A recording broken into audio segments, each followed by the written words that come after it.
Hello, ladies and gentlemen, and welcome back to another episode of Matthew Thompson, famous YouTuber. I know it's been a little bit. You've been waiting to see me again. I've been waiting to talk to you. It's been a busy summer, but we're here now. We've been separated for a little while, and we have another book today. Today we will be reviewing Where the Wild Things Are. Now, for me personally, I already have a wild thing living in my basement, that being my roommate, John Bakey. However, it's important to realize that when you're talking about wild things being plural, meaning that there's more than one wild thing. Therefore, it will be helpful for you all to know where the other wild things are. Most of you probably already know where I live, but so you know where John Bakey's at, but you don't know where all the other wild things are. And so hopefully that's what we get to learn today. So I have my book, I have my nice, crisp, refreshing LaCroix. We're ready to go. Starting off, Where the Wild Things Are.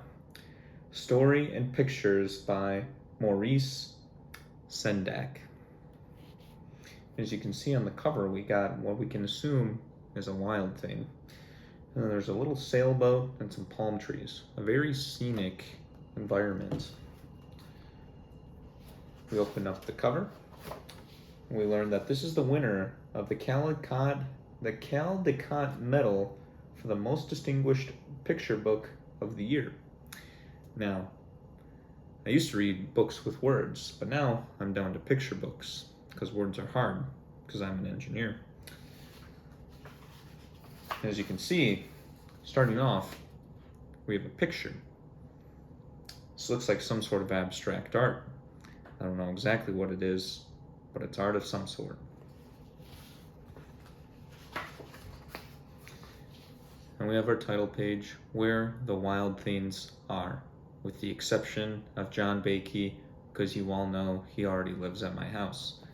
We'll find where the other wild things are, though. And we got some wild things, what looks to be a young boy with a crown, who is hanging out with the wild things.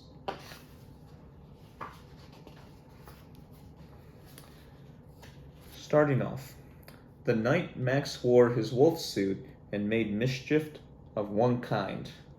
And so you can see we have a young boy in a wolf suit, and he is hanging some things up by a string. He's got a bed sheet, he's got a hammer and nails, so he's a very industrious young man.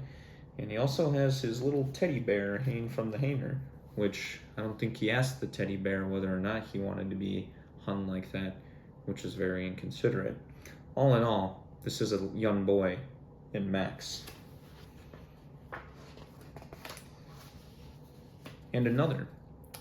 So you see here, young Max is chasing the dog out through the doorway.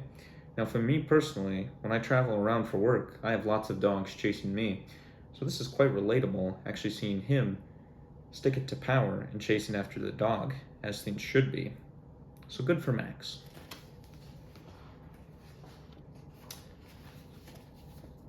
And his mother called him Wild Thing, all caps.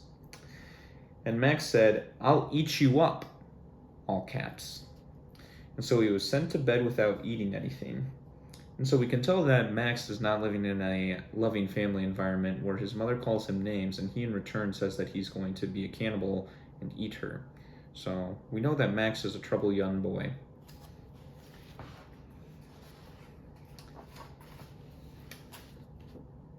That very night, in Max's room, a forest grew. And this ain't no ordinary boy. I've never had a forest grow in my room, so it's cool. Let's see what happens next. And it grew some more, and as you can see from the prior picture to this one, the trees have grown, as expected.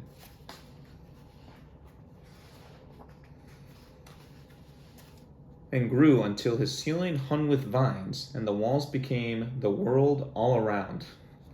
Now, this is pretty far out. If this is how you find the wild things, then maybe we don't find the rest of them.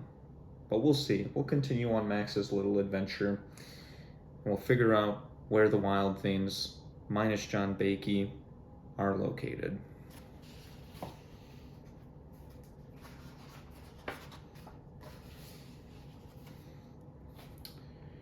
And an ocean tumbled by with a private boat for Max, and he sailed off through the night and day. So we also learned that Max is a sailor, which is very cool. He seems like he would be a great pirate, considering that he has no respect for authority or for rules, and he's a good sailor. So maybe that's a future career path for Max. Maybe getting him out of the harmful family relationship he's in right now. Maybe he can live a new life as a pirate.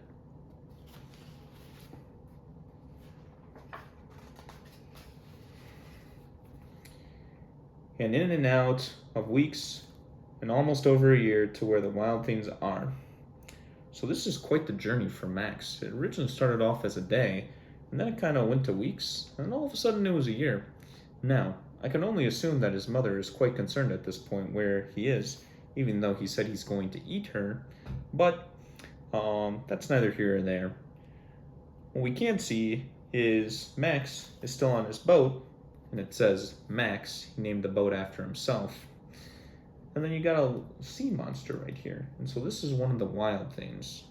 And so what we've learned is that to get to the wild things, you need your room to transform into a jungle with a river that also has a boat nearby, and then you need to sail on said boat for about a year, and you'll discover the wild things, minus John Bakey, who's actually located at my house.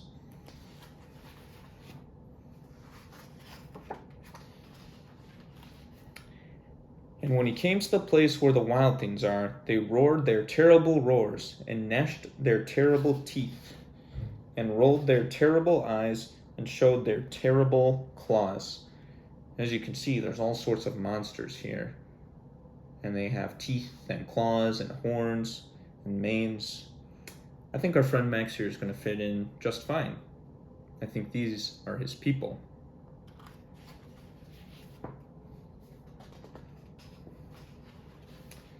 And Max said, "Be still," and tamed them with his magic trick of staring into their yellow eyes without blinking once, and they were frightened and called him the most wild thing of all. So for anyone telling you that a staring contest doesn't matter, here you go. Max clearly is the pack leader amongst these wild things, him in his wolf costume. These wild things probably actually think he's a wolf. They see this, well, his crown is gone now, but they do think he's a wolf. And so Max has tamed these creatures by winning the staring contest. If you're still young and watching this video, you know what you need to be working on in life.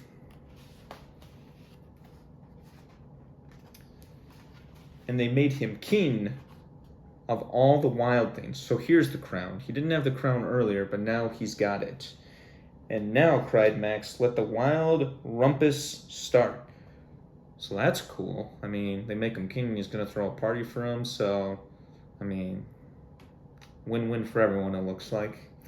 And you can see here we got the horned, tiger striped, dragon legs, tail wild thing. We got the kind of long mullet wild thing. We got the weird cow looking sort of wild thing. We got the bird looking wild thing. And then we got the wild thing that also has horns. Yeah, these are all kind of strange, actually, looking contraptions. Not as strange looking as John Bakey, though.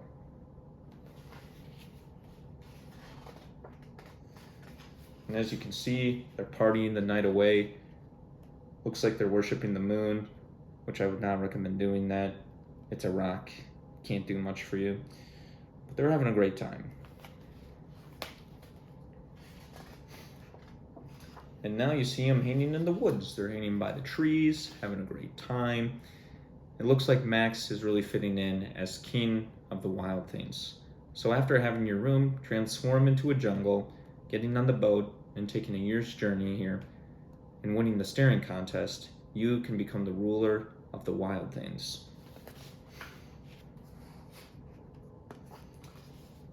And then there's another scene of Max being king. Now he's riding on top of the wild things.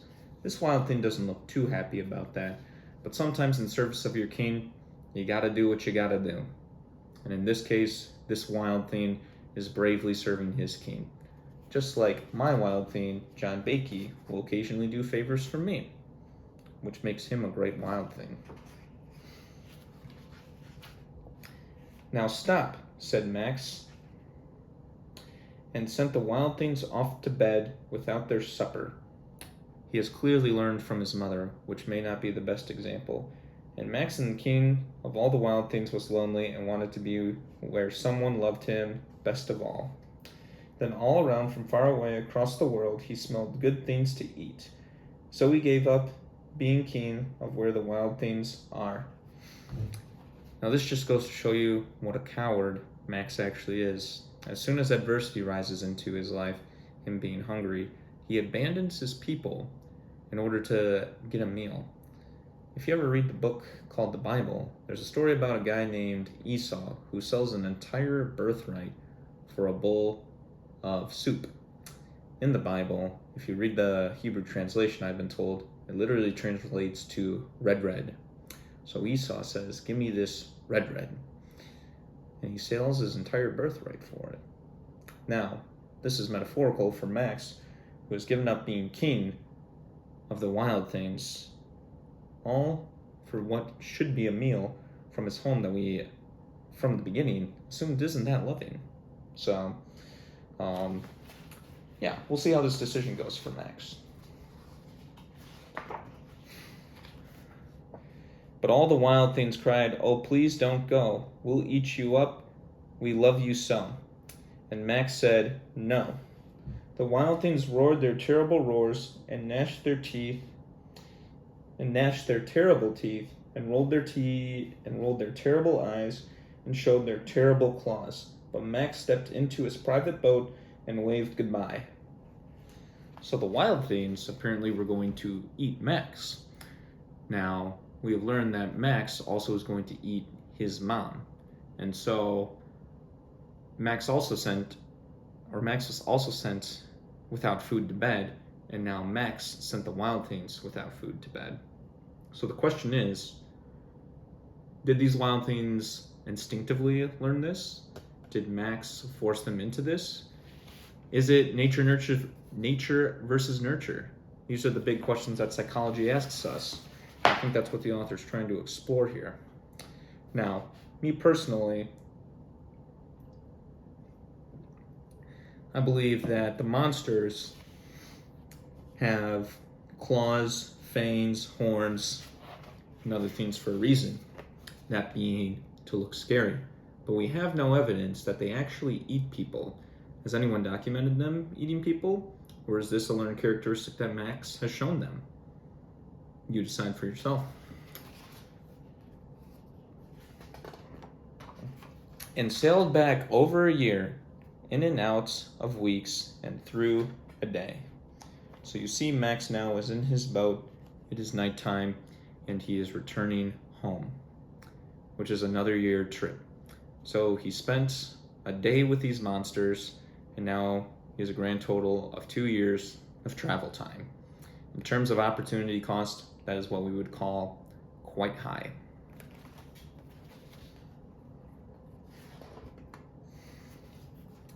And into the night of his very own room, where he found his supper waiting for him. Wow. Turns out his mom's okay after all.